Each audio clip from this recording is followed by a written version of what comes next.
عليك يا حنفي، برافو. هو مش المفروض البيت ده يبقى تحت الحراسة؟ تحت الحراسة يعني متشمع بالشمع الأحمر، مش معناها إن عليه حراس من بره. فهمتي ليه ولاء كانت مهمة في المشوار ده؟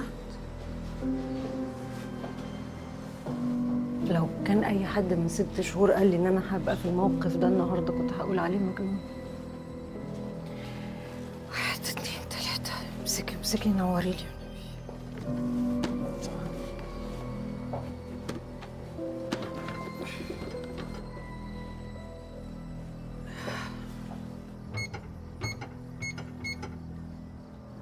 ايه هو قال لي عيد جوازنا؟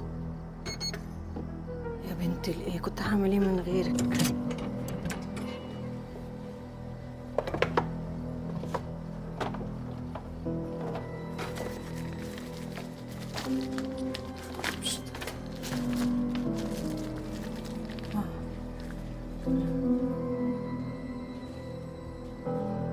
يا ابني الايه؟